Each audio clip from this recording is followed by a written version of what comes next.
Elsa menatapnya dan berkata, "Bukan itu. Hanya saja rekan-rekan saya selalu membicarakan saya dan kamu setelah bergosip tentang mereka. Aku merasa tidak nyaman mendengarkan mereka." Gavin menjawab, "Tidak lama." Dari suaranya, Elsa mengantisipasi bahwa dia akan membuat skandal mereka menjadi trending lebih lama. Apapun, itu juga tidak ada hubungannya dengan dia. Faktanya, itu menguntungkannya jika publik mengkritik Fiona dan Daniel. Saat Elsa bersandar pada Gavin, dia tiba-tiba merasakan sedikit ketidaknyamanan di kepalanya. Dia juga merasa lelah. Sejak Elsa menyebut Daniel, Gavin mulai merasa terganggu.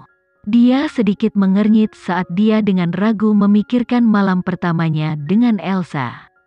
Dia tahu bahwa Elsa menyukainya, dan dia memiliki tempat di hatinya.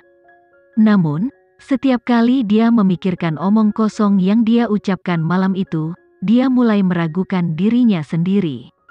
Ya, dia merasa tidak aman. Dia takut Elsa menyembunyikan sesuatu yang besar darinya. "Aku akan meminta anak buahku untuk berhenti membesar-besarkan skandal mereka jika menurutmu itu sudah cukup."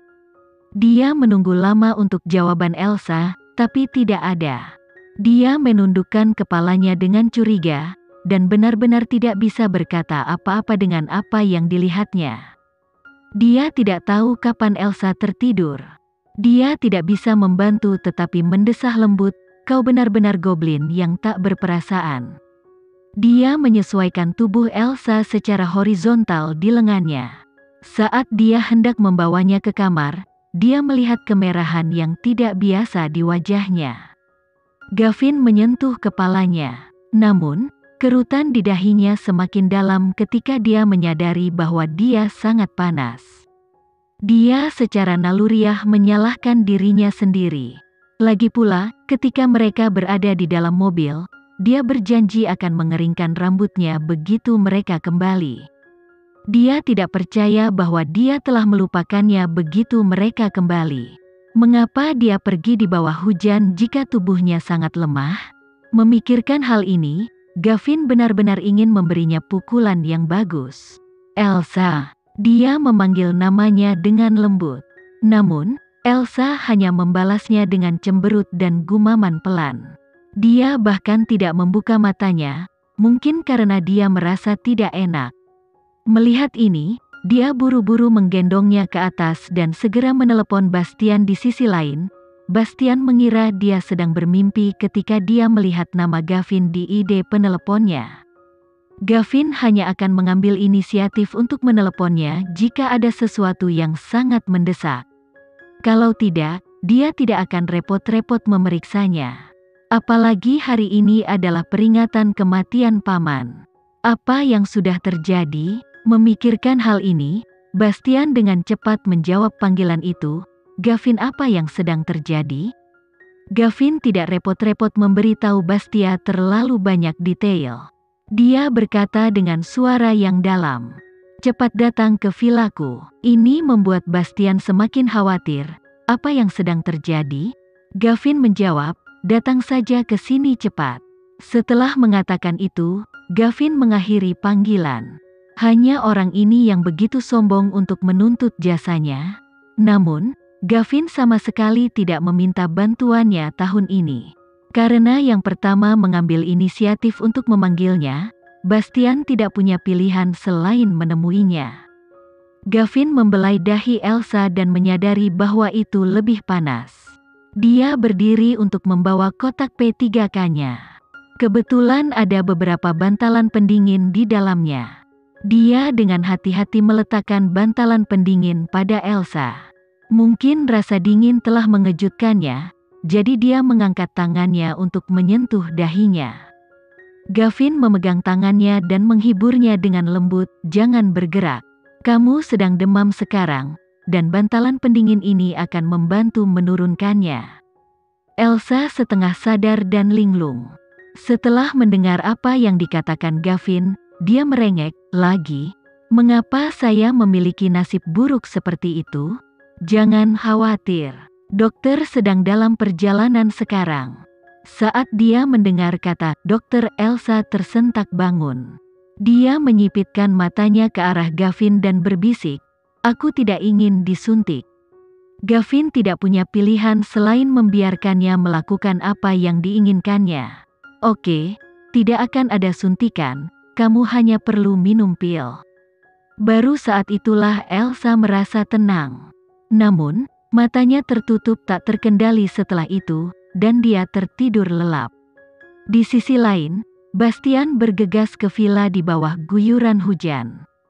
Hujan dan angin kencang sepertinya tidak menghentikannya. Setelah menerima perintah Gavin, Paman Reza menunggu kedatangan Bastian di depan pintu villa. Ketika dia menyadari bahwa Bastian akhirnya ada di sana, lelaki tua itu melangkah maju dan dengan cemas menyeretnya ke dalam gedung. "Kamu lebih lambat dari kura-kura." Bastian hampir muntah darah saat mendengar ucapan Paman Reza. Bastian berkata, "Apakah kamu tidak melihat hujan deras di luar sana, Paman Reza? Saya sudah mencoba yang terbaik untuk mempercepat di sini, oke?" Paman Reza mengangguk, "Baiklah, ikuti aku ke atas." Gavin sangat cemas hingga dia kehilangan akal sehatnya sekarang. Bastian bertanya, "Siapa sih yang sakit?" Paman Reza menjawab, "Elsa yang sakit." Bastian benar-benar bingung. Mengapa Gavin mencarinya jika Elsa sakit? Kecuali apakah dia hamil, dia tidak berharap dia hamil begitu cepat. Bastian ingin mengkonfirmasi kecurigaannya dengan Paman Reza, tetapi mereka sudah sampai di depan pintu kamar Gavin. Pria tua itu mengangkat tangannya untuk mendorong pintu terbuka. Kelegaan menyapu hati Gavin saat dia menyadari kedatangan Bastian. Yang pertama berdiri dari sisi tempat tidur untuk mendesak Bastian, "Datang dan lihat dia," dengan cepat. Bastian melebarkan matanya dan melangkah maju dengan curiga. Apakah dia hamil? Tertangkap basah, Gavin terdiam. Bahkan Paman Reza, yang berdiri di belakang Gavin, benar-benar terdiam mendengar ini. Hamil? Dia panas sangat parah sehingga dia akan segera mengalami kerusakan otak. Cepat, dan lihat Elsa. Sekarang giliran Bastian yang terkejut. Tanpa memberi pria itu kesempatan untuk bereaksi, Gavin menyeretnya ke sisi tempat tidur. "Coba lihat dia. Apakah dia baik-baik saja? Demam hanyalah masalah kecil. Apakah Gavin harus membuatnya datang di tengah hujan lebat ini hanya untuk itu?" Bastian saat itu sangat ingin mengakhiri persahabatannya dengan Gavin. Namun, sekarang adalah waktunya untuk menggerutu. Melihat wajah Elsa menjadi merah karena demam, Bastian merobek bantalan pendingin dan menyentuh dahinya. Bastian berkata, "Astaga, badannya sangat panas." Gavin bertanya, "Dia kenapa?" Bastian berkata, "Jangan khawatir, dia hanya demam. Tidak ada yang terlalu serius." Gavin menjawab, "Dia berdiri di tengah hujan hari ini." Bastian segera menatap Gavin saat mendengar ini dan berkata, "Pacar macam apa kamu? Mengapa kamu membiarkan Elsa berdiri di tengah hujan?" Gavin memelototi pria itu dengan mata dinginnya. Bastian mengangkat tangannya untuk menggosok hidungnya sebelum mengeluarkan batuk pelan. "Anggap saja aku tidak mengatakan apa-apa. Saya akan meresepkan obat untuknya. Begitu dia mengambilnya, dia akan melompat-lompat seperti anak kecil." Gavin tidak punya kata-kata. Bastian mencatat resepnya, dan menyuruh salah satu pelayan bergegas keluar untuk mengambil obat. Meski hujan, hanya setelah memberi makan Elsa obat, Gavin akhirnya merasa yakin. Bastian sedang duduk di sofa di sebelah mereka selama ini. Saat dia memperhatikan betapa peduli dan seriusnya Gavin terhadap seorang wanita, dia berpikir bahwa dunia adalah tempat yang menarik. Saat dia memperhatikan betapa peduli dan seriusnya Gavin terhadap seorang wanita, dia berpikir bahwa dunia adalah tempat yang menarik. Mungkin pantang Gavin di masa lalu semuanya palsu. Apakah itu karena dia telah memberikan hatinya kepada orang lain? Apakah itu sebabnya dia tidak pernah melihat wanita lain? Namun, dia tidak ingat Gavin dan Elsa mengenal satu sama lain sebelum ini. Padahal, mereka baru saja mulai berkencan. Meski begitu, Gavin sangat menyayangi Elsa. Seolah-olah dia diracun. Gavin membuat Sivana sangat marah hingga dia hampir menangis di hari ulang tahun kakek Andre. Memikirkan hal ini, dia secara naluriah membuka mulutnya untuk mengatakan nama Sivana. Namun, dia menyimpan kata-katanya untuk dirinya sendiri pada akhirnya.